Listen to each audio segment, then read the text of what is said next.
moment. Good afternoon, guys. This is episode 25. How are you doing?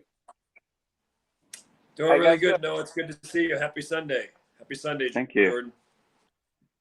Sorry I wasn't here last week, guys. It was Father's Day. I had to go spend some time with my dad, but I'm back again this week. So it's good to see you guys. I think it's wonderful that you prioritize time with your dad over this podcast. Because if I could go back in time, I would spend more time with my dad. I grew up without him, and at his funeral, I was just graduated from Marine Corps boot camp, and they send you to a finishing school for it used to be called Marine Combat Training, and you live up in the hills in Oceanside, California, out of Camp Pendleton. And at his funeral, I swallowed a lot of emotion, and that period of time in my life was just turned into a big fog in terms of just going through so much change and living things. But I adopted a little motto for myself that I hadn't, that I don't know if it's always the best thing. And that's, I would say I would live my life without regrets. And there's a lot of regrets that I have, you know. And just off camera, we were talking a moment ago about demeanor and posture and wardrobe and how it affects your attitude. And you know, I just latching onto the word regret. I regret throwing away a lot of my military uniforms. I've been having recurring dreams lately of me going back in uniform because if I could do it all over again, I regret leaving the military in some ways, in other ways I don't. So it's kind of one of those bittersweet things where you're like, I wish I could have it all ways. You know, I wish I could have it both ways. So I wanted to just share with you. Yeah, it's interesting. You know, if I put on a jiu-jitsu gi, or if we're in that no-gi environment and you're barefooted, or in the old days when I used to put my wrestling shoes on, it was transformative. It was a different personality. It was a different intensity. It was just it was almost tapping into that animal primal side, ultra competitive. And then, you know, you dress like this. I mean, I don't know. It's just different. You do feel more, you know, gentlemanly and a little more scholarly. Yeah, there's a lot to be said. Yeah, if my hair's good, you know, I feel like another person when I'm sweating, when I'm under the sun and I'm sweating. I feel like a hippie, man. I feel like a total hippie. And then when I put this on, I feel like a yuppie. So it's like it's definitely a lot of different personalities that you can take on doing that. You know, you were making me think, and a lot of people have heard this, but it's still worth repeating. You know, say live with the pain of discipline, or the pain of sacrifice, or the pain of regret, right? And that sort of looms over us every day. You know, I would say along the jiu-jitsu lines, because so me being an ultra competitive personality, I was insatiable. It was like nothing's ever good enough. No matter anything I did in my journalism career, anything I ever did as an athlete, as a wrestler, as a jiu-jitsu player, like I was always like, oh, I didn't do enough, or I should be a world champion of all ages. I should be the black belt world champion. I should be the multiple. I mean, these are the pressure and the expectations I put on myself, right? The standard of excellence. And then when you look, and now at my age, I'd say pretty much my career is over. That doesn't mean there couldn't be a super fight or a fight that makes sense. You never say never. I still feel good. I still take great care of myself. I still feel very competitive. But for all intents and purposes, you know, this is Jordan's time. This is other generations' time. Maybe I kind of like Renzo Gracie. I've got some more in me, but they'll be here and there, kind of, right? Like a super fight. But for all intents and purposes, I have to make peace with the fact that while I can get better, I can keep improving, but these young kids are improving at a rapid rate, right? And there's just so many people competing now. The numbers are tenfold. They'll be 20-fold. The number of athletes, the standard is going up so much at the elite level. The standard is also being diluted in terms of getting a black belt. This is the paradox of jiu-jitsu. Yeah. Getting a black belt is being diluted because the bar is being lowered to get a black belt because of the commercial pressures, right? Because of the money to be made by giving away black belts. The value of the black belt is Yeah, the value of the black belt is being diluted as we speak. On the other hand, the paradox, conversely, is that the elite black belts, right? The elite competitors, because there's just so many doing it, and there's so much information out there, and there's so many videos, the levels are just insane now. So what I'm saying with the regret is I have to look in the mirror and say, Frank, you can get a lot better, but you're not going to be Mikey Musumeci. You're not going to be Andre Galvo. You're not going to be, whoever, right? Roberto Jimenez, Robert Drysdale. You're not going to be that in jiu-jitsu, at least in jiu-jitsu. And guys, it took me years to make peace with the fact that I just had to say to myself, kind of like Dan Gable. When I interviewed Dan Gable, I did a 2.5 hour interview with him for a magazine. It's worth digging up that story if you can online. When I interviewed him, he was still haunted, like almost 30 years later, he was haunted by losing to Larry Owings. It was the only match he lost in his college career. He was considered the best ever. And of course, he blew it. He choked. He got psyched out by Larry Owings, and Larry Owings beat him. Almost 30 years later, Gable was still so hurt, so devastated by that. He had never recovered, even though he went on to avenge that loss. He went on to win an Olympic gold medal. He went on to win 15 national titles at the University of Iowa. He never got over it. Well, here I was at my point of my career where I'm like, man, you did this stuff, you won a lot of medals, you trained with the best, you gave it everything, you trained through a lot of serious injuries, career-threatening injuries, life-threatening injuries, you trained through them, you did the best you can, Frank. Regret, coming to terms with the regret you're talking about, Noah, it's pretty much a form of forgiveness. It's a form of forgiveness to yourself to say, hey, Noah, forgive yourself, love yourself. You did the best you could at the time. You did the best you knew how. And it took me a lot of years, man, decades to finally say, you know what, Frank, you were never that Mount Rushmore. You were never that creme de la creme. You were competitive with a lot of the best. You trained with them. You gave them a run for their money. But you're not that guy. You're not a household name. Nobody's lining up to do Frank Forza seminars. But guess what? I had a lot of fun doing it. I pushed myself to the brink and to the edge like a lot of us did. I got a lot of mental and spiritual and other weapons out of it. And at the end of the day, I look at it and I say, you know what, Frank, I mean, it's true. Did you do the best you could at the time? The best you knew at the time? Did you do the best you could? Did you give everything? I did. Yeah, bro. I did. So at that point, I would just say to anybody out there who's going through what you're talking about, whatever it is, it's like, you just have to learn to forgive yourself. One final thing. My mom is like in the position you're talking about with your dad. My mom is, back east. And I talk to my mom, we message a lot. She can't hear very well. She's got a really bad autoimmune disorder. And I think of that a lot of times, like, man, if a day or 2 or 3 goes by, and what if mom is gone?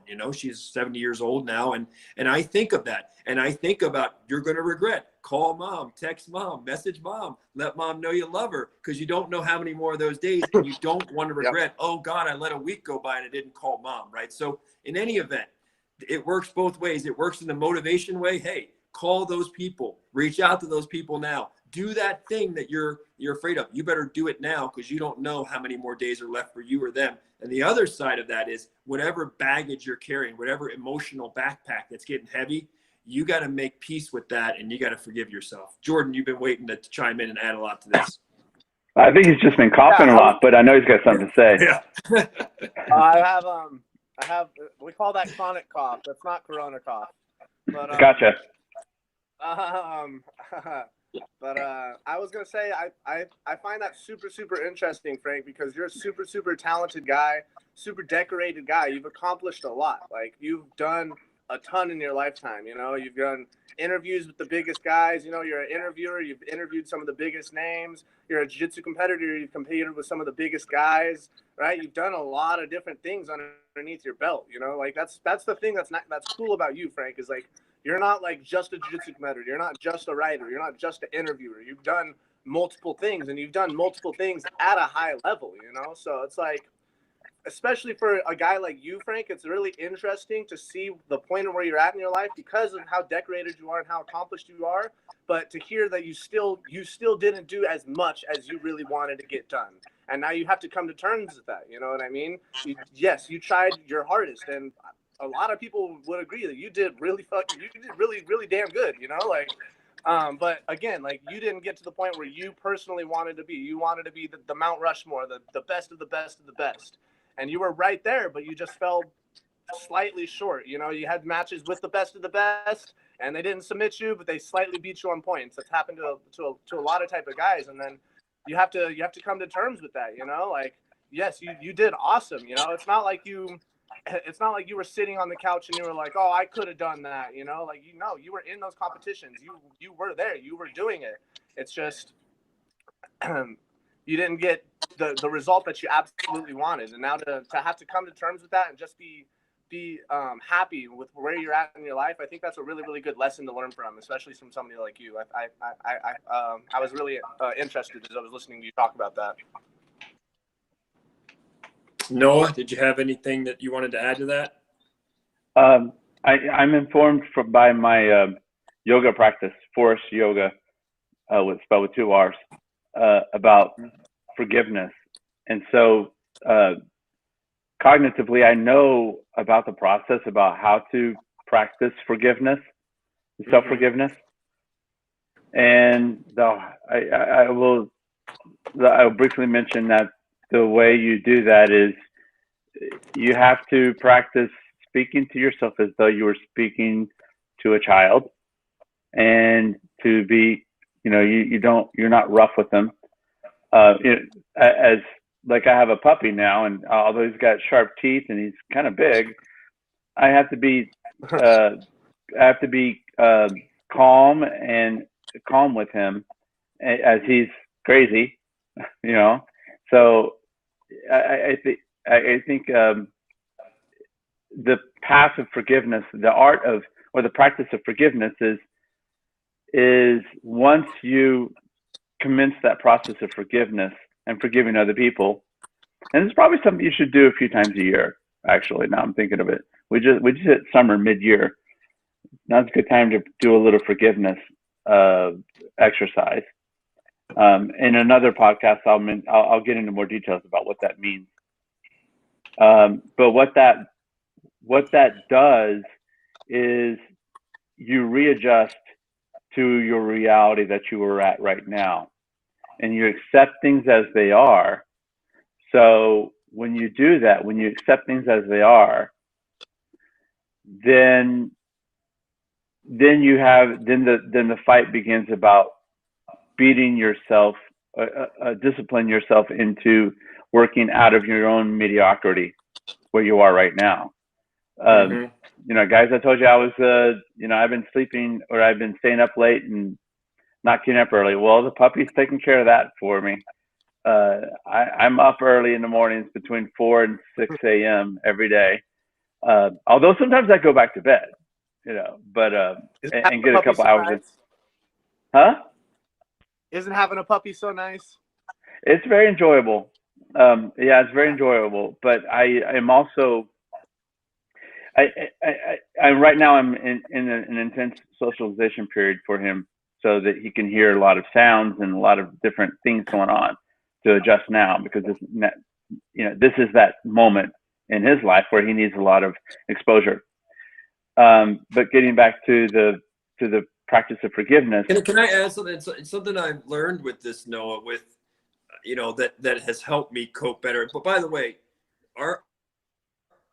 the degree to which we forgive ourselves is usually directly proportionate, commensurate with the degree to which we forgive others. In other words, if we forgive ourselves a lot, we tend to be more forgiving of other people. And that's just tremendously beneficial, because you don't want to carry the weight of not forgiving someone and having a grudge and all that vengeance and all that tension. And, you know, so I find that people who my experience has been, people who don't forgive others or have trouble, that means they don't forgive themselves about a lot of things. They're carrying that around. And the other thing I would say is that, wow, it's that's interesting. It took me a long time to love the intention more than the result. Now I'm in a place, because we cannot guarantee results, guys. We cannot. I've said it before, myself and many others, we've trained for tournaments. You go to the tournament, you feel the best you've ever felt. You're ready to test drive that baby, and something happens and you get caught in a move or whatever and you lose. There are other days where you didn't have a great camp. you were banged up, you were whatever, you get to the tournament and you find a way. There's no rhyme or reason to life sometimes, right? You can feel phenomenal. You can do your best. You can come up short on that day.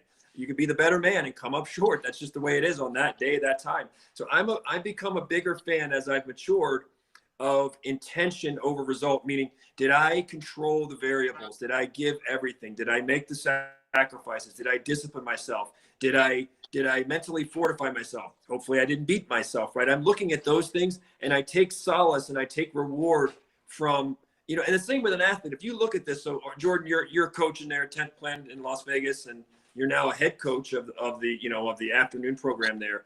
And when you grade people on those belts, you're going to have blue belts, purple belt, brown belt.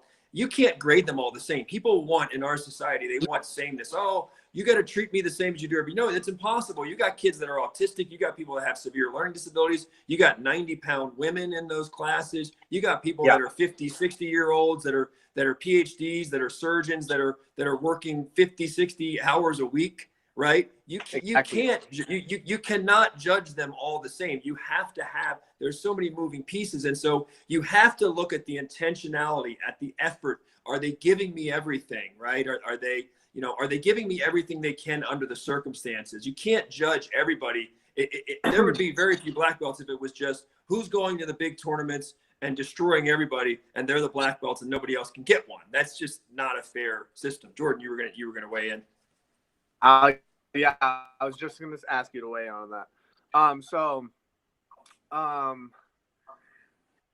know you guys are a little bit older than me. Did you guys? I don't think you guys did, but did you guys play video games at all? Did you guys ever play any type of video games ever? Can I answer that in a sentence? So when I worked with Dana White at the UFC, Dana used to have like Miss Pac-Man and Galaga or whatever in his garage or whatever, and we would play that. But he told me, he said, Frank, I used to be a video game addict and it was just too much. I knew I couldn't do this. I had to stop playing. It was too addictive. So I don't play that much. I curve back. And I said the same thing. I said, same for me. When I was back in Washington, D.C. working with, my roommate was from NASA. We used to stay up till like 3:30 in the morning playing the Sega Genesis hockey. So addictive. And I had to give up video games. So, I gave them up. And so did Dana White. Gave up most of them. Anyway. But Noah. It just was never clicked with me because it just didn't. I wasn't motivated. I wasn't motivated by it. I'm like, oh, you spend all these hours, you turn off the machine and nothing happened. You didn't get anywhere in your life, so it just didn't work. It's like okay, so off. It's an off we were button. Talking about, we were talking about how different people have different levels and how you have to grade people differently on their belts. And I always, when I was a white belt, especially, I was a different type of white belt. It took me like 5 years or a little bit longer, like almost 5 years to get my blue belt. And I was already competing at blue belt level for like 3 years of those 5 years. So I was just like, I was a white belt that was, you knew me, Frank, as a white belt. I was a white belt that was submitting a lot of purple and brown belts. Like I wasn't a normal white belt. So I always had like a confused thought of like what belts were in my head. You know what I mean? I was like, man, like when am I remember that. I remember this now that you refreshed my memory. And when I came to 10th Planet, Coach Casey was like, man, you're a blue belt kid, but I can't give you your blue belt yet because I just opened up. I don't want people to think I'm just handing belts out yet. I want you to prove some things. I want you to mature a little bit before I give you a blue belt. And I was like, man, like, what the heck? Like I'm better than all the blue belts that he already has here. Like what's going on? And I remember Casey talked one day, and at first when I heard this conversation, I completely disagreed. I was like, that's not true. Like I don't agree with that. And now I completely agree with it. And I tell people the same thing. But he was saying everybody has a different experience level, right? So in video games, especially video games like RPGs, role-playing games, there's this thing called an experience level, or like different, like even some fighting games like Mortal Kombat and stuff, like there'll be like different characters. And some characters are just way better than other characters. You know what I mean? Like one character will be like super, super, super good. And even like if an unexperienced person plays with that really, really good character, and then a person who's really good at the game plays with the bad character, like the unexperienced person has a really good chance of winning. Like in the UFC video games, John Jones is always super overpowered. John Jones is just a really, really good character. His experience bar in the game is really high. You know what I mean? Whereas if you play with like an undercard fighter, their experience bar is going to be a lot lower, you know? And so video games are like that in their experience level. Different characters have different experience bars. And Coach Casey was saying one day, all right, guys, like, there is no such thing as like a set blue belt, you know? Like there is no such thing as like a set black belt. Like how good is a black belt? It really depends on that person, you know? Like some people will have, I have a small screen here, so I'll say some people have an experience bar and say their experience bar is this big, right? Once they're about right here, they'll be blue belt, then they're purple belt, then they're brown belt, and once their experience bar gets totally full, they're a black belt. They've reached their full potential, right? Like if somebody is out of shape, 40 years old, and has a full-time job, their potential is only so high. You know, you got to give them a black belt completely differently to somebody who's like 19 years old, wrestled their whole life, and like doesn't have a job and their parents paying all their bills, you know, like it's completely different circumstances. That person's bar, who's 19 years old, person, but all their bills are taken care of, they've been wrestling their whole life, their bar is like this big, you know, like their bar is like 10 times the size as the other guy's bar. So by the time that guy's like a blue belt or purple belt, he could probably submit the other guy who's a black belt. But does that mean that he's a black belt? No, that doesn't mean that he's a black belt. Not on his level. Everybody's on their own personal track. Everybody's on their own personal path. You know what I mean? Some people will get to the end of their bar, the end of their experience bar, and that's a black belt for them personally. But them as a black belt is going to get smashed by like an in-shape D1 wrestler blue belt. You know, it's just different levels. Just, you know what I'm trying to say, Frank? Question for you guys. Yeah, it's interesting. Almost like, again, if you have somebody that's giving you everything, they're usually your favorite athletes, and they might not be the best athletes, right? We know that a lot of the best athletes don't stick around. They show up at the gym, they don't stick around. And then we know that a lot of people who aren't the best athletes do stick around and they give you everything. And it's interesting because, you know, I always thought, for me, when we talk about why before, you know, what's your why? We talk about that in motivation, life motivation and jiu-jitsu motivation. What's your why? You know, some people, it's their kids. Some people, they're just ultra competitive, whatever. Some people have demons chasing them.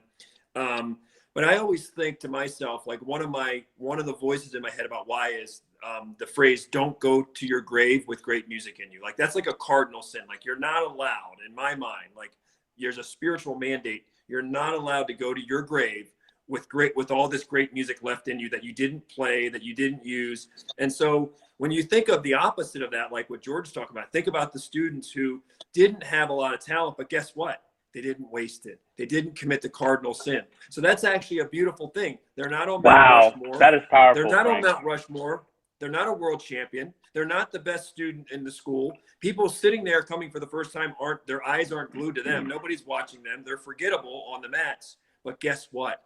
They didn't commit the cardinal sin. They don't waste their talent. They keep showing up. They possess the intangibles that are so important. They exemplify and express the intangibles.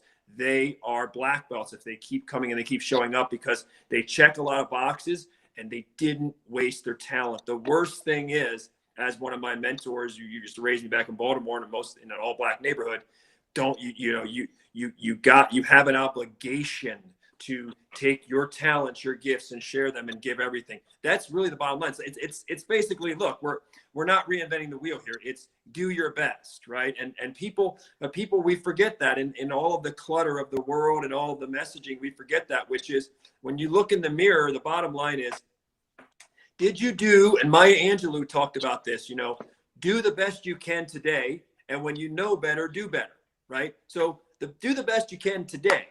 And the best you know with what you have, with the resources. We were talking earlier, Noah, about we want to get better technical, we want to get better microphones and how much money it's going to cost to build out Everyman BJJ and what it's going to look like in 10 years and the thousands of dollars that we can invest in. But guess what? We're here today on the Maya Angelou theory. We're doing the best we can with the resources we can on a $22 a month package with Stage 10.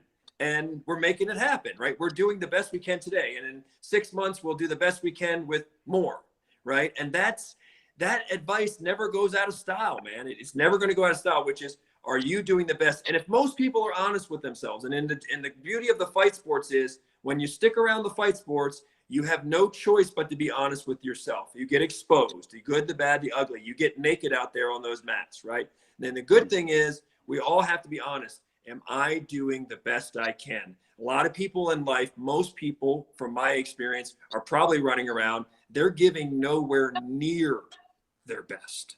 And that should be almost criminal. That's almost spiritually, almost criminal. or whatever. Criminal. It's so That's right. like spiritually criminal.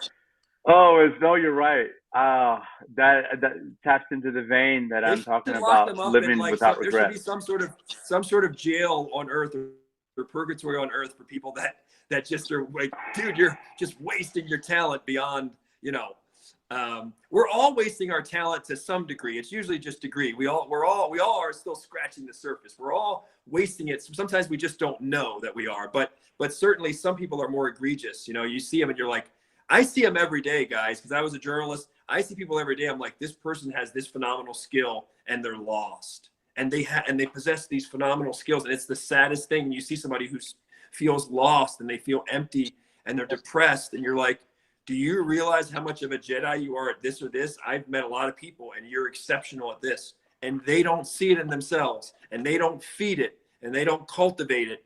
And that's the saddest. It's like the Simon and Garfunkel song. A man gets tied up to the ground. He's saying the man that he hasn't learned how to fly. A man gets tied to the ground. He gives the world its saddest sound. Its saddest sound. It's a beautiful song. It's a song about flying, and he's talking about all the people that are stuck on earth. They're stuck on the ground. They never learn to fly. They give the world its saddest sound. Its saddest sound. Wow. We don't need thousands of dollars of equipment to have priceless content. And that was some of it right there, guys. Good gravy. That was good.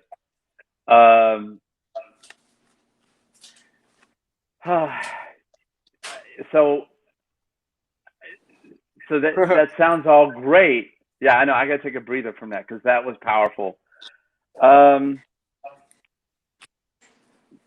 We were going to talk. We were. And by the way, let me say this about Noah really quick. This is the beauty.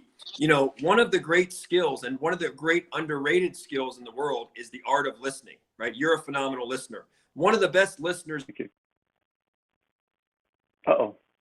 Viktor Frankl was a phenomenal listener. Sigmund Freud was a phenomenal listener. Right? People think of Sigmund Freud for all of the, the sex that's in your subconscious mind and how everything is motivated by that and blah, blah, blah. But Sigmund Freud was phenomenal as a listener. He set people at ease. And when someone's a great listener like what just happened there, where you kind of drew a blank, you didn't have the, we always talk about transitions, right? For these things to work, it's supposed to be a transition, a segue. I bounce it to you, you take the ball, you run with it, and then you bounce it back to me or Jordan. But when you're really intently listening to someone, you haven't lined up what you're going to say next. So actually, sometimes when I'm sitting with people and they don't know what to say next, I'm thinking sometimes it's just because they were actually really listening. They weren't thinking about what they're going to say next, right? So that's actually a beautiful quality because it means that you were intently listening. You weren't just worried about what you were going to say next. There's a statistic out there that we can listen, we can process about many multiples of information in our mind than what the rate of speech of the other person. So, because that's just how we are as our species, we mentally process so much faster. In 5 seconds when you're driving, you're making hundreds of calculations. You're doing calculus in your mind intuitively with physics. A baby understands physics and calculus when they're born, but just not in the way it's written out in human form. And a lot of times I open myself up as a listener, and while you're speaking, I'm setting aside my desire to interrupt you, because something I learned in business, which is, think like a lawyer. A lawyer will allow the other person to speak much more than the lawyer speaks, because the lawyer already knows what he knows. Mm-hmm. It's accepting, it's opening the tableau for the other speaker to show what they know and to provide themselves. We all have this deep desire to want to be understood in anything, and I think that's a driving force for you to learn jiu-jitsu and to receive the message of your coaches.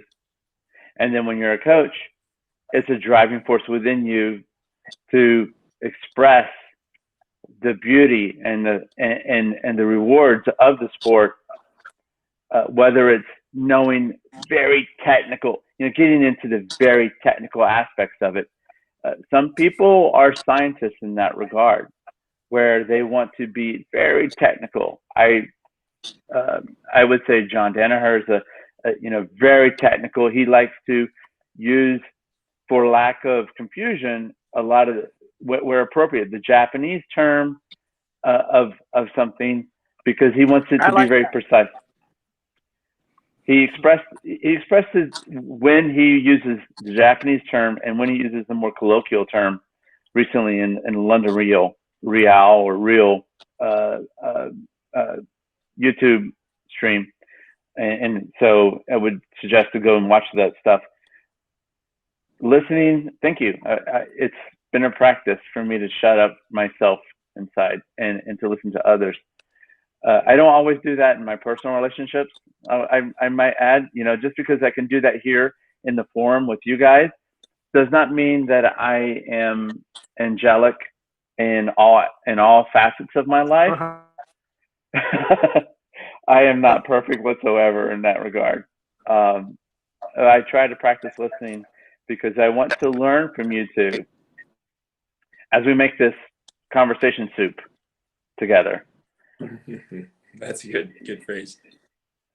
Yeah. Yeah, it's interesting. In the fight sports, I think a lot of the motivation to listen, like when Jordan's teaching class, if I'm teaching the class, if Robert Drysdale's teaching, if John Donaher's teaching, Henzo Gracie, the motivation is the consequences. Oh, you can't hear me? You're fine. You're fine. Yeah. You're fine, Frank. It's yeah. Jordan. He was indicating. Go ahead. I'm going to stand by.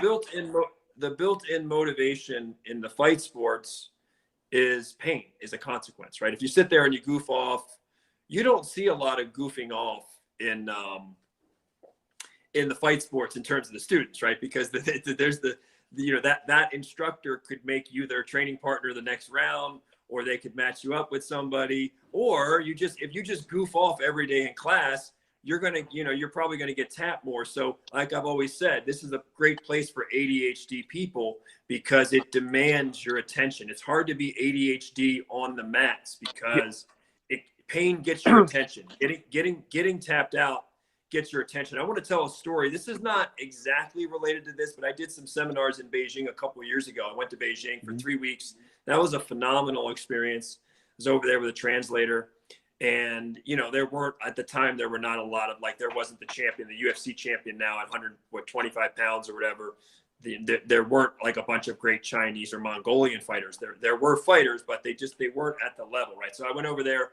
I worked with about 70 coaches and athletes and fighters over there. And when I was there, some of them have been from Mongolia or even near Russia, right? There's parts of Russia China and Russia that border each other. So when I was in there, I noticed in the first week that there was a guy he was mostly a wrestler from the Chinese Russia region, right? So they got some good wrestlers in Russia, right? So, I mean, China's even got some good wrestlers. So they have really good wrestlers in China out there. Those Mongolians are really good wrestlers. Yeah, they do. So this guy was a wrestling background. He was a coach, and he was about my weight. And I had noticed early on, even though I don't speak Chinese, I had noticed that he had been in the back, kind of sniping and saying stuff to other coaches and talking while I was showing moves. So kind of what you would consider kind of the disruptive, the naysayer, right? Oh, that's BS. That doesn't work. And there was a lot more of this in the early stages of jiu-jitsu. There was a lot more you know, Joe Silva, the old UFC matchmaker, when I used to have lunch with him, he'd tell me all those stories he brought. Joe Silva used to say, Frank, I was one of those guys. He would always go to jiu-jitsu class. That's BS. Do the move on me. I don't think that works. Do the choke on me. And he would be, you know, he was that guy, right? He was the naysayer. He was always bullshito. That's bullshito. That doesn't work. And you had to show him that it worked. So this guy was in the back of the class. I didn't understand what he was saying, but I was deducing like, okay, his demeanor, he really isn't buying in. And he's got him and a couple of other guys. And if they spread, right, if there's 3 of them today, there could be 8 of them tomorrow, then there could be 15 of them. And now I've lost my audience. I've lost my athletes and the coaches. I've lost the buy-in, right? And then I'm going to be there for 2.5 more weeks. So toward the end of that first week, he had gotten, I guess, a little bit more brazen, a little bolder. And I had showed a move. I had showed a choke in front of the class. And he basically like raised his hand through the translator and was like, "That I don't believe that." You know, he basically confirmed what I thought was like BS. I'm going to call BS on that. I don't see how that works. I don't see, and so God bless him that he was honest about it. So Get over here. Yeah, I knew like, wow, this is a pivotal moment, right? This is a pivotal moment for the class. And I said, listen, come up in front of the class, and I want to tell you what. You can start, you know, we're not gonna strike or do MMA here or whatever, but any grappling thing you want to start, any position you want to start in, you can start on side control, you can start in mount, you can start anywhere you want, and I'm gonna do that choke to you. I didn't start in any, certain position. You do that. And so, we said go, and then I would say within like 20 seconds, I had choked this guy with the exact same choke. Now, thank God. I mean, right, what I knew in my experience compared to what they knew, there's a big gap, right? But again, I could have had egg on my face if he was like this squirmy guy, or if he was just this sort of this wonder kind. I could have had egg on my face, but I called him up there. So the moral of the story is, after that, this guy was the best student from the rest of the next 2 weeks. He was the most respectful. He was like, bro, when we would go out to dinner, he was so warm, and he was a good guy, right? He was a big defender, and he just really, he wasn't actually trying to be a jerk. He just really was like, this just seems so forward and so BS. And the only reason it's working, Frank, is because this guy is letting you get the choke, right? He didn't believe it could work. So do you know what choke it was? I forget what it was, but the point being, it was some sort of guillotine. And the point might have been an arm in guillotine. But the point being that this guy called bullshito on it. And when there's that consequence of pain or of showing in front of the whole class, the buy-in, like, people pay attention. That guy paid attention, very great attention from that point on. That guy was not disruptive anymore. That guy was super warm to me at dinner engagements and things. That's jujitsu. That's really what we're not just talking about the coach calling you out, but that, guess what? That will make you listen. Even a grown man, that will make you listen.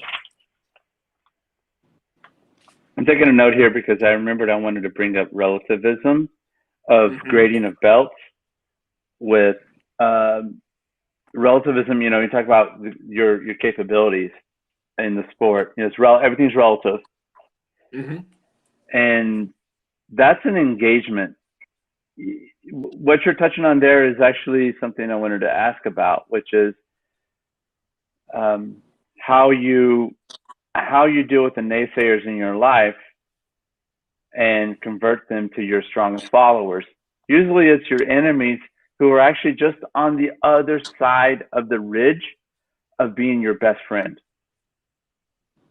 And it's the best way to make the best way to defeat an enemy. I'm paraphrasing the quote. The best way to defeat an enemy is to make them a friend. But how? Is that? Yeah. But how? Yeah. How do you do that? And in one regard, it's, that is a high stakes moment. You put your reputation and credibility on the line to convert them, and they may not convert to being a friend. Well, I would say that or an ally.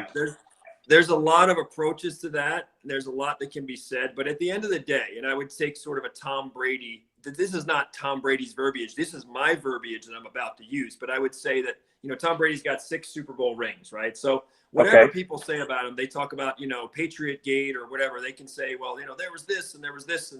But at the end of the day, when you hold up 6 rings, guess what? That shuts it doesn't matter what anybody says, about Tom Brady from here on out. It's like, you got 6 rings, right? And so I just call that like scoreboard. You can say, once you get good enough or great enough at what you do, if you're lucky enough to be there, right, you can just be like scoreboard. You don't even have to worry. It's like, oh, hey, dude, forget about worrying about me. Just look at the scoreboard for a second, please. Like, a guy could talk smack to Michael Jordan or whatever during a football game, but, Jordan just look up and be like, hey, kid, why don't you look up at the scoreboard for a second? It's like that. So that's one approach. You normally have to be pretty phenomenal for that one to work. So that's one that I would like, which would be so outstanding at what you do, at whatever that thing is, that you could just be like, bro, the scoreboard speaks for itself, right? Whatever that is, whatever industry that is. Now, the other approach would be, how much should we listen to our critics? Because a lot of people can derive motivation from their critics. A lot of people like having a chip on their shoulder. They like being underestimated. So how much should you take from them? And at what point should you just drown them out and just ignore them? And that's a balance, because sometimes I like to hear, we talked about this on previous video. Sometimes I like to hear that someone said something negative or doubted me. It's a great fuel. It's been a great fuel for a lot of fighters. I was talking about this the other day, because a guy had asked me, he was not familiar. He was a guy from Nigeria, right? So he doesn't fight. This guy was massive. This guy was like 280. He was hulking. I mean, this guy was like 280, like bodyguard, like, with a chip on his shoulder, right? Nigerian. He did not fight. And so I had asked him about, like, Usman in the UFC, a champion, for, Francis Ngannou, who could be a future champion, who's phenomenal. And, I was talking about some of these Nigerian athletes, Giannis for the Milwaukee Bucks, and how these Nigerian athletes in football and NBA and in fighting, like, they're just phenomenal. And they've got a combination of the intelligence and the athleticism. And so we were talking about it, and he said to me, he didn't know that much about fighting per se, but he was telling me about some of the tribes in Nigeria and their background and the bloodline. Oh, yeah. Yeah, and so he said to me, I'm from this tribe, and he said, Frank, what do you think these guys are thinking about when they're in the cage? Now, he misasked the question first. He said, what do you think they're thinking about in the cage? And I was thinking, of course, like, well, they're probably trying to think about as little as they can so they can be in the moment, right? Ideally, when you're in the cage, you don't want to be thinking about what somebody in row 10, hey, that girl looks good. And, you want your mind to be as empty as possible so you can be in the moment, so you can be, quick reactions and whatever, right? You be in the zone, in the flow state. So when I answered the question, he was like, no, that's not what they're thinking. And then he starts telling me what they're thinking on the walk to the cage. And I said, wait, you didn't say, what are they thinking on the walk to the cage? You said, what are in the cage? So then I said to him, well, what are they thinking on the walk to the cage, right? And there's all kinds of things someone can think of on the walk to the cage, right? And there's many things. Some people could think about their home country. I'm fighting for my country. They could think about their family. They could think about the spirituality of the moment. But a lot of athletes, what I would say, there's no one thing, but a very common thing for fighters walking into the cage, especially when it's a longer walk, right? In the old days when we had not the pre-COVID days when you had the long walk, it could be a 3-minute walk, a 4-minute walk, a 5-minute walk, a lot of time to think, a lot of time to dance, hitting the crowd's hands, whatever. What a lot of them are thinking of, right? They're loose by that point, right? Most of the nerves have gone. They've surrendered to the moment. They're feeling good about it. A lot of them are thinking, there's no place I'd rather be. A lot of them are thinking about how hard they worked, and they're thinking, man, this is beautiful. I worked so hard to be here. And now I get to test drive this. But a thing that a lot of them are thinking is, I get to show people wrong. A lot of people counted me out at a lot of points in my career, and I get to once again prove people wrong. That is somewhere in there, which is to say, this other person is favored.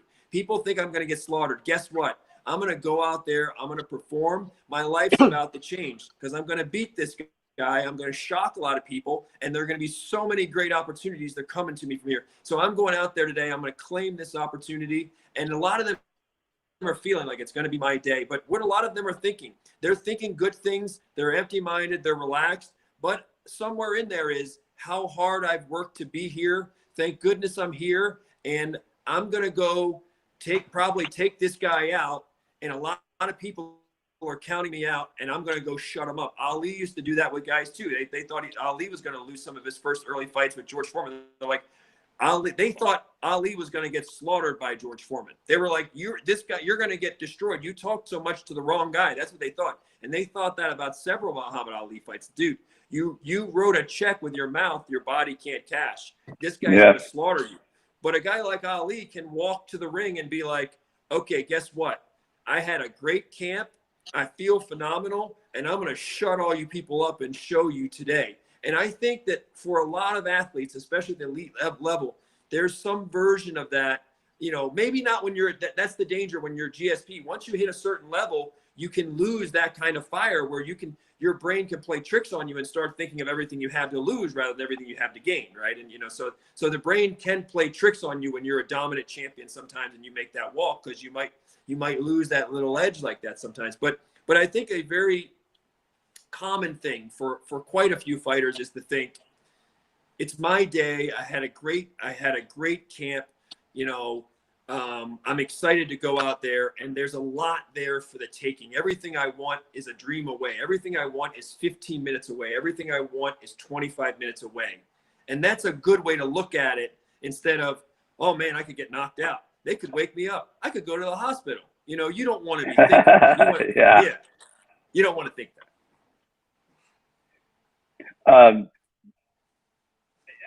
I took a couple notes because I wanted to listen, and as we're talking, or as you're talking, I'm listening to you.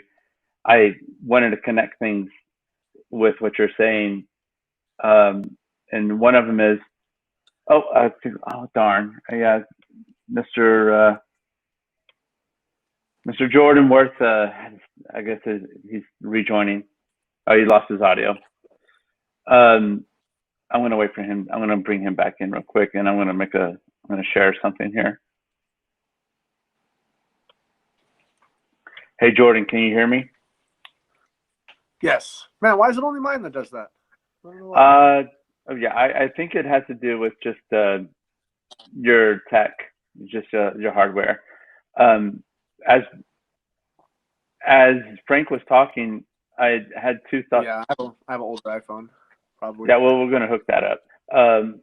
As Frank was talking, I wanted to make 2 points, and then I'll get out of the way, and because I want to hear what Jordan's thinking.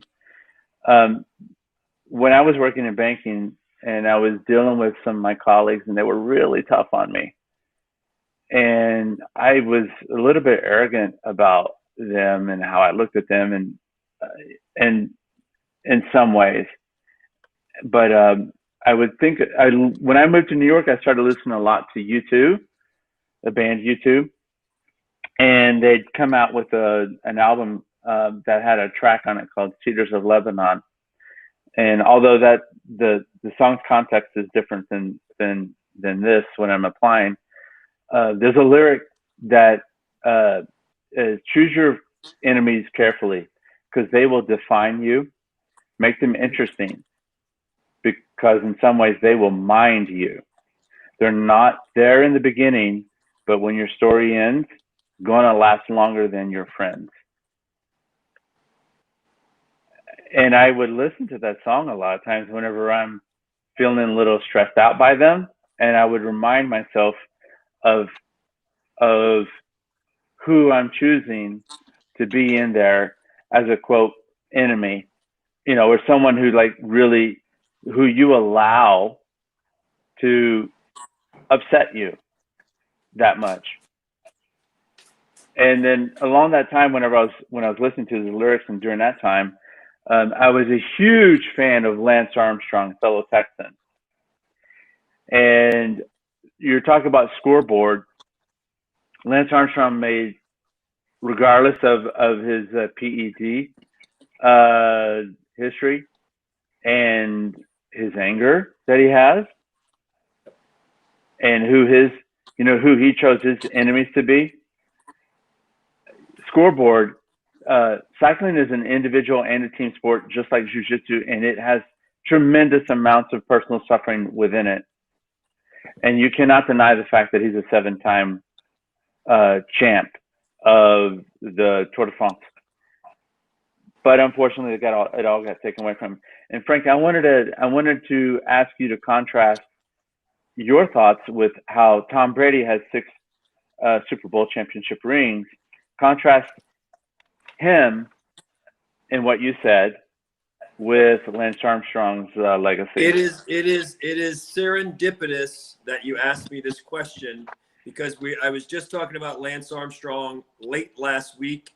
I've had many Lance Armstrong conversations with many friends in depth. We've sat and talked about Lance Armstrong for 90 minutes at a time. I think it's fascinating, and I think that the complexity of making sense of Lance Armstrong is very fascinating, right? So people say, well, you can look at him at his zenith, where he was just like you were saying. I mean, first of all, the fight sports are probably the toughest sports, right? There's other sports where you could die, but go take a look at, Dan Hooker's picture, or Tony Ferguson after his fight with Justin Gaethje, Dan Hooker on, today, and go look at the faces. I mean, like, there's very few athletes that can look like that after a fight, right? I mean, you just don't, this can be the norm in the fight sports. Other athletes aren't asked to, look like that the day after and piss blood and have all these injuries. So, the thing is, so Lance Armstrong represents a lot of things. He represents dark energy harness. There was a lot of anger. There was a lot of, that was a big fuel. People underestimate how tough these Tour de France athletes are, whatever, 2,500, 3,000, however many, whether rain or shine in these hills that they're climbing. The pain threshold, the lactic acid threshold is incredible, right? I mean, whether or not you're EPO, your performance enhanced or not, their pain threshold is ridiculous, right? So, I mean, there's no getting around that. The EPO helps them, and it helps their recovery, but it is still it's a dance with intense pain that would make most people just tap out and be like, okay, let's do something else. Let's not try to take this hill, right? So you're talking about a guy that is as driven as any athlete as we've seen in a long time. He's up there with the Bradys, the Dan Gables, the David Goggins, even Robert Drysdale, Robert Drysdale, people with phenomenal will to win. And what I think is very interesting about Lance, I have to tell this as a side story, because what undid Lance Armstrong is fascinating. And it's worth putting into context, because most people, even if you watch the documentaries, most people really don't connect the dots as to what really undid Lance Armstrong. Because Lance Armstrong used to sit in front of the cameras, right? There were all these journalists who would ask him, they suspected that he had used PEDs. And part of the reason they suspected was because the doctor he had, the Italian doctor that he had, whose name I forgot, was like notorious for, hey, this guy helps people beat the test. So it's like, hey, Lance has started working with that Italian doctor, and now Lance is winning everything, right? So people were kind of connecting the dots. He was getting all these questions. There were other, so it was said, there were other European journalists who were like, they were used to seeing a Spanish person win, or a French person win, or whatever. And they weren't, so there were even national sort of factors into. So Lance Armstrong was basically, I'm paraphrasing, famously looking into the camera and saying, listen, you can say what you want. I'm paraphrasing. You can say what you want about me in the tests. I'm the most tested athlete in professional sports. And oh, by the way, I'm like 500-0 versus the test. I've been tested like 500 times. I've never pissed hot. I've never been popped. So just save it. Just be quiet. That was Lance Armstrong. That was his go-to in front of the journalists, right? And he was thick-skinned about it. He was kind of like Donald Trump, right? He was kind of like, it doesn't really bother me. I'll push back on you. And it didn't really bother him. Now, what did Lance Armstrong in that I could see, and I've watched a number of documentaries. Anybody out there, if you want to watch fascinating documentaries, there's a lot of 30 for 30s out there on ESPN. Lance Armstrong, I'm not even going to say the 30 for 30 on ESPN. Get your hands on other documentaries done on Lance Armstrong. They are among the most fascinating documentaries you can see. They really are, because that's why you're posing the question. This is a fascinating character. It's a fascinating arc to watch, and a rise and a fall. And what did him into what I could see was he had a sponsor that decided to sue him for some reason. There was multi-million-dollar sponsorships. And that sponsor basically didn't want to pay, right? You have these contracts. So you have, let's just say you have a $5 million or $7 million contract, whatever it was. And now your sponsor, for whatever reason, maybe they're hurting for money. Maybe they feel like you've never tested positive for a drug, but you're in the news for that. We don't want to be sponsored with you because everybody thinks you are, even though you're not. Why do I want to pay you $5 million or $7 million? And every other question to you is about you performance enhancing drugs, right? I'm not getting my money's worth out of it. So anyway, this sponsor took him to court. I believe it was down in Texas because that's where Lance lives. He's an Austinite, right? So in the sponsorship, when you have these lawsuits, you wind up getting deposed. And what happens? You have to go under oath. Now, anybody who knows anything about under oath, if you take any politician or any CEO or any executive of any major company, their worst fear is under oath. People will lie. You'll get politicians that'll go in front of cameras and they'll lie till they're blue in the face. You'll get executives and they'll lie and this. People will lie. They don't want to go under oath because under oath, you get busted on that. That's a felony, right? You're done. A lot of things are done. Then that's a different level of lying. So they will avoid at all costs going under oath. Well, when Lance Armstrong was talking to the media guys, he wasn't under oath. So you could say, hey, I'm 500. You can say whatever you want. There's no legal ramification to that. There's no felony consequence. When you go under oath and they start asking you, have you ever used performance enhancing drugs? Now the calculus you were alluding to earlier, Noah, becomes relative because you're thinking, well, wait, I've never officially tested positive, but guess what they do when they test in the Tour de France? They save the samples, they freeze them, and they wait for newer technology to emerge to test them. So you could subsequently, you may pass the test today, but in 3 years, or 4 years, they retest those B samples, and now you get popped because now they're waiting for a new confirmed technology to come across. So if you're under oath and you say, I have never in my life, whatever, and a year or 2 years later or 3 years later, B samples start turning up positive, guess what? That oath can be revisited and you could be liable for felony charges, right? So in my opinion, this is me reading between the lines. This was not spelled out in the documentary. In my opinion, this could be a factor for someone like a Lance Armstrong in that predicament. This could very easily be a factor, which was, listen, I've never officially been popped, but they do have those B samples. Technology is getting better. I have this lawsuit. I can't lie under oath. Then what happens? Lance Armstrong goes on Oprah Winfrey. He goes to a hotel. He volunteers it to Oprah. Now, what's interesting is when he tells Oprah that he had been cheating, he had never, to my knowledge and anything I'd seen, he'd never officially tested positive. Now, it's possible that he had tested positive and maybe somebody at one of those organizations protected him, right? Some people think that the elites of the elites get protected. It's possible. But there was never any official, here we go, Lance is positive on this test, okay? So we say, well, why would you go on Oprah and do that? Well, this was what's interesting. He has to go under oath, so that's one big thing. The other thing was, this was interesting. So if you're Lance Armstrong, you could lose, I think Lance Armstrong was worth 125 or 150 million at the time. So you're about to lose sponsorship money if you admit, right? Guess this is a fascinating glimpse into Lance Armstrong's psychology. Guess what Lance Armstrong's worst fear was? It wasn't to lose the money. He was going to lose millions. The moment that it's known that he was cheating, he is going to lose millions, probably over a 20-year period, tens of millions, maybe even $100 million. He's going to lose a lot of money. Guess what his worst fear was? His worst fear was, they're never going to let me compete in triathlons. I want to compete in triathlons. They'll ban me from triathlons. This guy was such a competitor. You talk about the things that are priceless, that you can't put a price tag on. It wasn't just the money. He was probably thinking, I'm imagining he was thinking to himself, even if they take quite a bit of the money, I've got enough money for the rest of my life. What I hunger for is the challenges. I know I can't keep winning Tour de France's, but I want to go into triathlons. I want to do that for the next 10, 20 years. This guy was such a competitor, like we're talking about, with such a drive that needs a dangling carrot, that he was thinking, not only the thing under oath, the consequences under oath, but even bigger, I want to compete. I don't want to be banned from triathlons and other competitions of that ilk for this. So he tried to come clean. So what I would make of him, and I'm sorry, I'll say one more thing on this. This is complicated because if you go into the Tour de France and you start testing all those drivers, like what number rider didn't use, right? Is it like rider number 88 or rider number 150? Like what number didn't use? I've never used steroids or performance enhancing drugs in my life. I understand that a lot of people that I competed against and others and people in the fight sports did.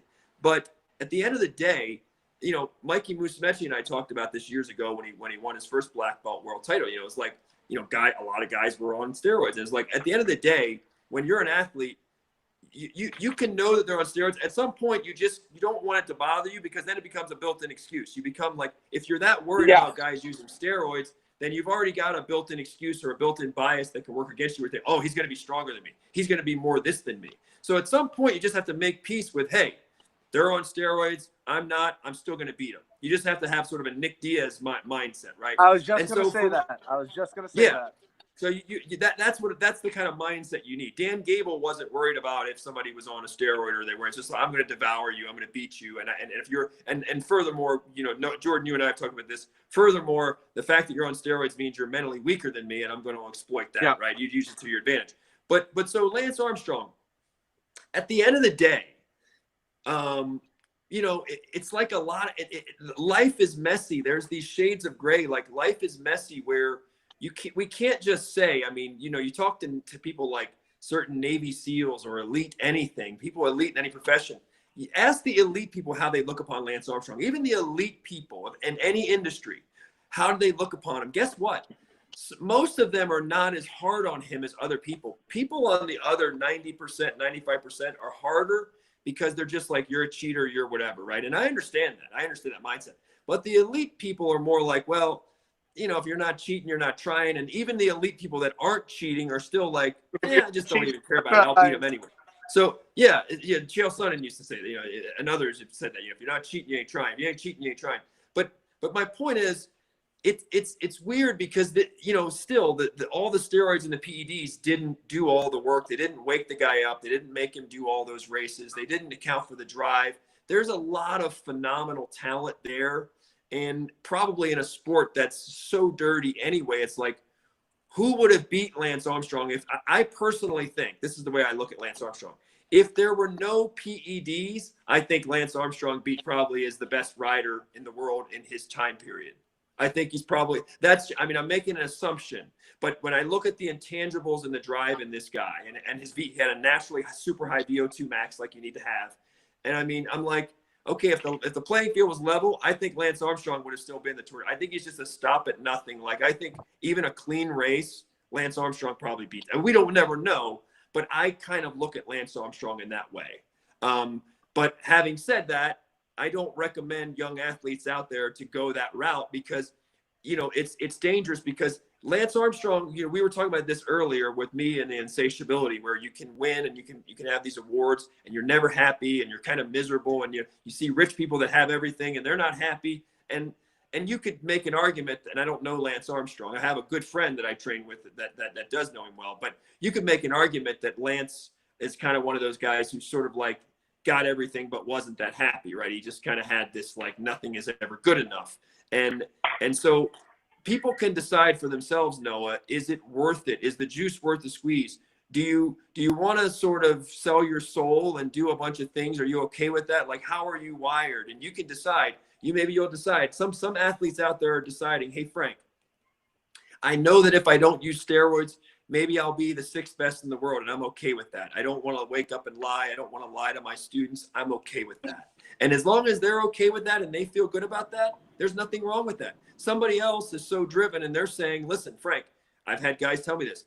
Frank, I'll use PEDs. If they took 20 years off my life, it's okay. If I could do X, Y, and Z and make a living at it, I'm willing to shave. I've had guys tell me to their face, I would shave. Now they're young, right? When they get older, they might regret that. But they're like, dude, I would shave 20 years off my life to do something that very few people could do. But everybody, Noah and Jordan, has to make that decision. I can't tell people. Some people, if they had to sell their soul and cheat and lie and cheat, they would never feel right. That would haunt them. Some people could do it and they're going to win.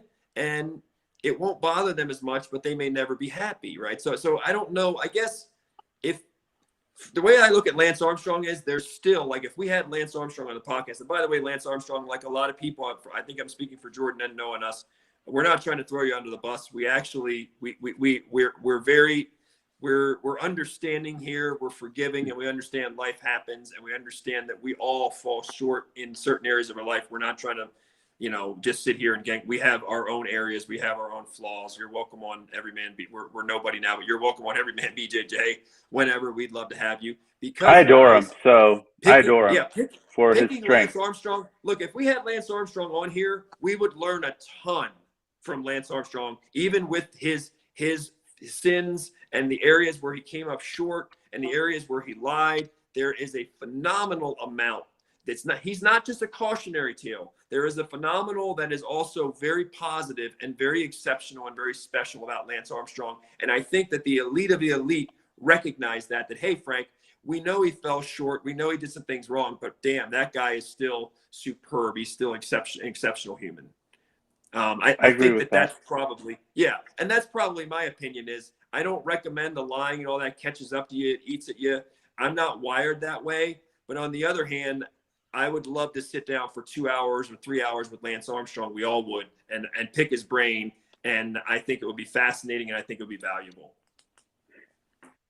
Yeah, I don't know a ton about Lance Armstrong personally. Like, I'm learning. You guys were talking about all this Tour de France, so Lance Armstrong, this and that. I was learning a lot as I was listening myself. But I like Lance Armstrong, man. Like, I know he had that a little bit of steroid use, but like Nick and Nate Diaz say, man, everybody's on steroids. It doesn't matter if you're golfing, doesn't matter if you're swimming. Michael Phelps was another PED user, right? Michael Phelps got popped for PEDs. I don't know about that. Did he? I don't know if Michael, Baltimore kid too. I don't know if Michael ever did. Did he? Noah? I don't think Michael ever did. Come on now, Jordan, you're gonna get liable. I don't think Michael ever did. I think that what Jordan might be referring to is I think Michael was a clean athlete. Michael was a clean athlete. Michael Phelps was a clean athlete his entire career. He tested, I believe, and I could be wrong.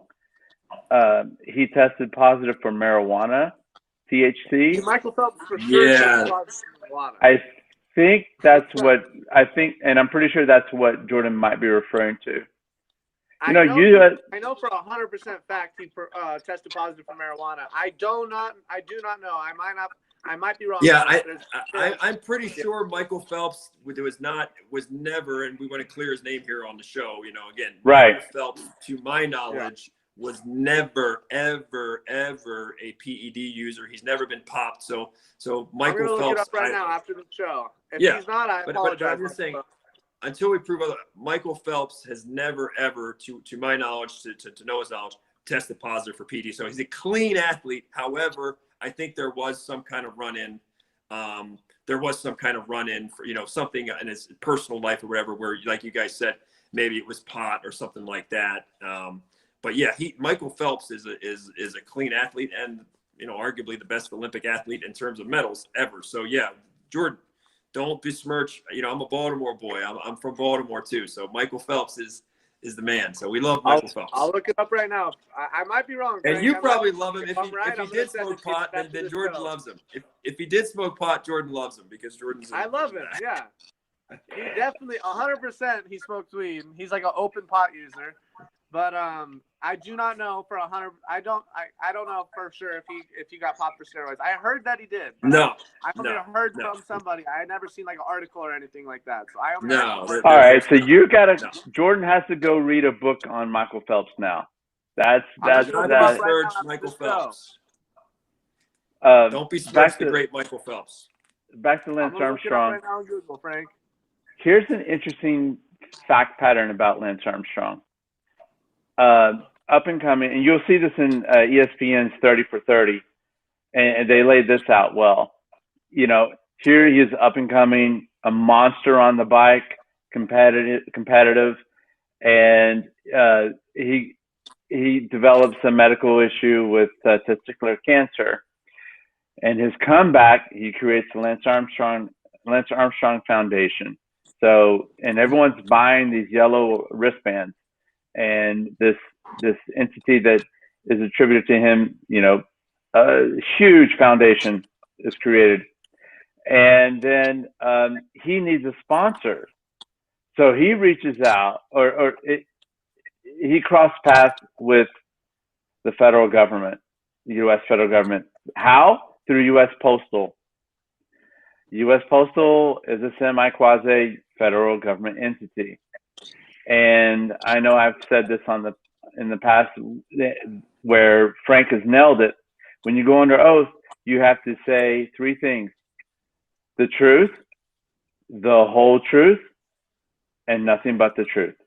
So that means you cannot lie. You cannot deceive by leaving out material fact. And the third part of that is you cannot use disinformation in your statement. That's what the truth, the whole truth, and nothing but the truth means.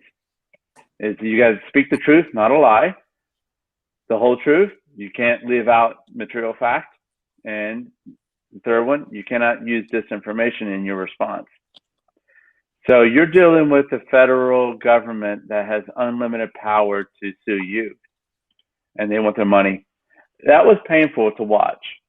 That was painful to watch him go down. But he's a phenomenal human. I don't know if he's found peace yet. Switching gears. I mean, yeah. Oh, I was going to say, we just have about 10 minutes left in our time today. Switching gears, I wanted to draw a blank first. I want to draw a blank first. But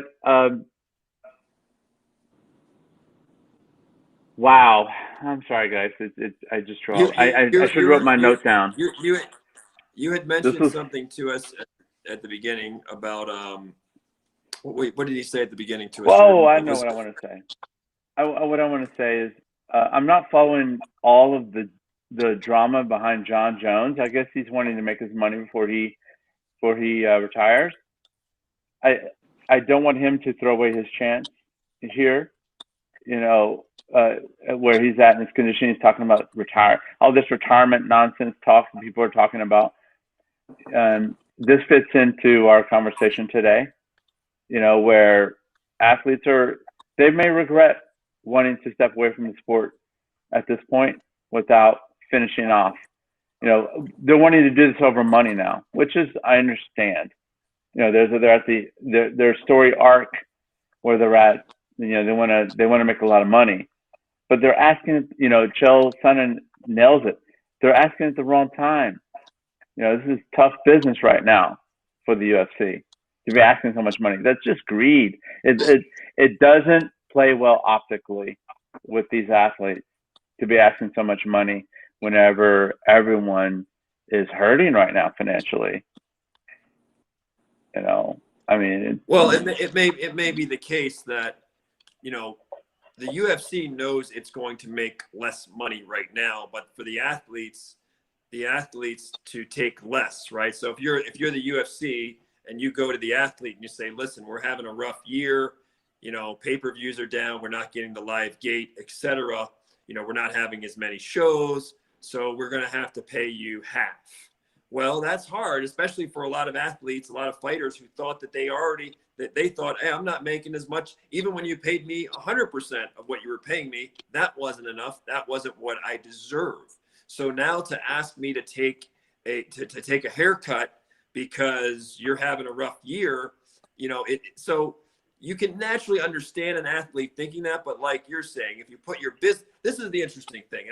Look, one day, the day is coming when fighter revenues will go up, right? The NBA, NFL, it's 50% or whatever, or somewhere around there. And it's not that in the UFC or major MMA, right? The fighters get a fraction of what they get in the other major leagues. And so the day will come when those fighters, do make more, but understanding that the people who bought the UFC want to get their money back. You understand that as a big business guy, right? Noah, that they want their money back, right? So they're worried about not increasing fighter salaries. They're worried about getting their money back.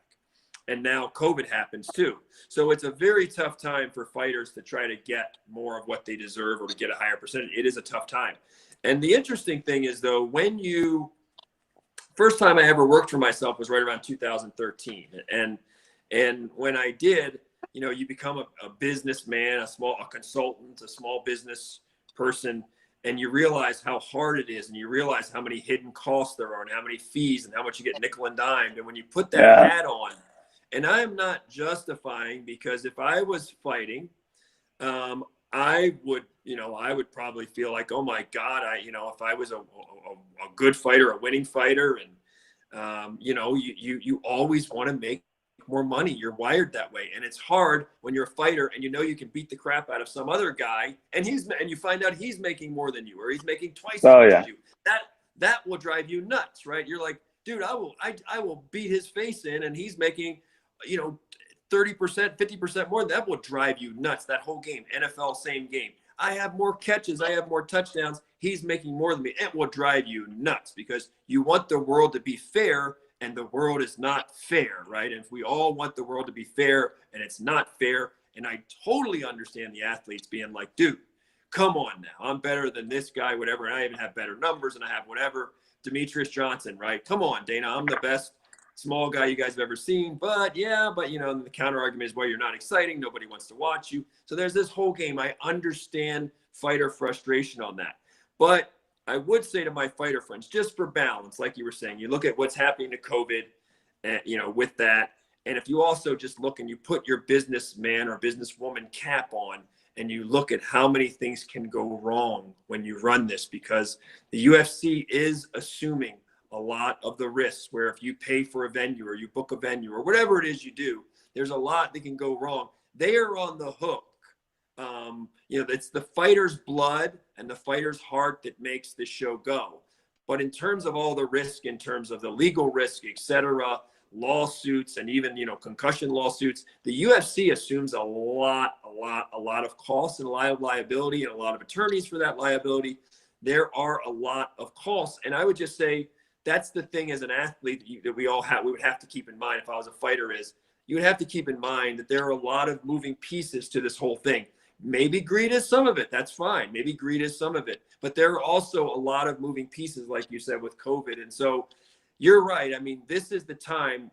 I think we'd all like to see fighters make more money, because to me, they're some of my favorite athletes. They risk more than almost any athlete out there, right? So you'd like to see fighters be the highest paid athletes in the world, like as a group, not other sports. Other sports can make more money. NBA can make way more money. But when you look at what, no offense to you NBA players out there, but when you look at what they risk compared to a fighter, come on, the fighters are risking way more, putting way more on the line, way more pain, way more sacrifice, training way harder, cutting weight, right? So much more uncertainty and fear built into that. It's like, yeah, we would love to see fighters be the highest paid athletes on the planet. Hopefully that day will come. That day is not here now. And to your point right now, yeah, this is a bad time. This is a bad time to ask for a raise.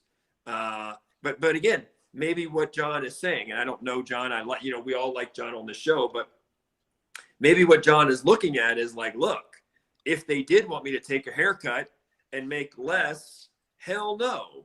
I'm just not down with fighting in these COVID times where I'm going to make less. No way. I already felt like I was making less. So maybe that's a good point, actually. Maybe he knows that he's not going to get whatever, 20 million, whatever he wants, whatever that number is. Maybe he knows, maybe it's just his way of saying like, bro, I ain't taking a haircut. I'm not taking less right now. I know you're going through something, but that doesn't move the needle for me. That doesn't motivate me. That doesn't, that's just not that much money. I'm already got enough money right now to do nothing, rather than to go through this, risk my legacy, risk who I am. I'm John Jones, for whatever, half the money or whatever. Maybe it's his way of saying, I know I'm probably not going to win this right now, but I just want to make the point that no, I want more money, and I know that you're actually talking about giving me less money.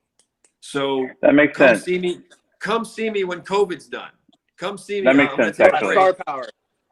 Yeah, come see me when COVID's over. That actually. I'll work when you can pay me. I'll work when you can pay me what my worth is. Yeah, and that Right, actually Mr. makes Worth? sense. Yes, sir. Know your worth. Know your worth.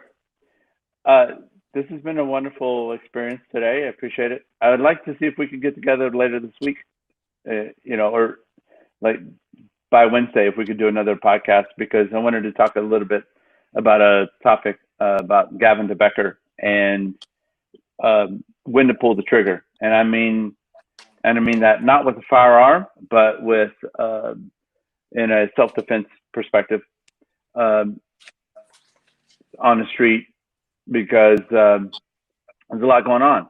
So if you guys are available, we could maybe have Do it. do an intro week podcast Tuesday or Wednesday. But anyways, Everyman BJJ episode 25, In the books. Sunday, June 28th. We are mid-year on this experiment of, or I should say, on our inaugural year of podcasting, and it's been great. It's been great. We've been through a lot. We have aged dog years in the last 6 months of doing this podcast. It feels like we're wrapping up like episode 150 or episode 200. It feels like we've done. Feels like it. It feels like it, and in another way, it feels like we just started. Yeah. Yeah. We still have so much to talk about. I think this has really helped me out in my thinking of jiu-jitsu and my time on the mat. It's really given me a lot. If not technique, but it's given me a lot of the experience and the richness of jiu-jitsu, and my time on the mat is only amplified by the respect that I give of learning about the sport and about the martial art, and spending time with you guys. It's wonderful. By the way, I totally understand the fighter's position. Like you're putting out there, it's your blood and the sacrifice. I totally understand. And then at the same time, you can understand just as an American mindset. We've trained, the American company has basically trained itself for decades and decades and decades to say, make as much money as you can, keep costs as low as you can. And then there's this collision there. And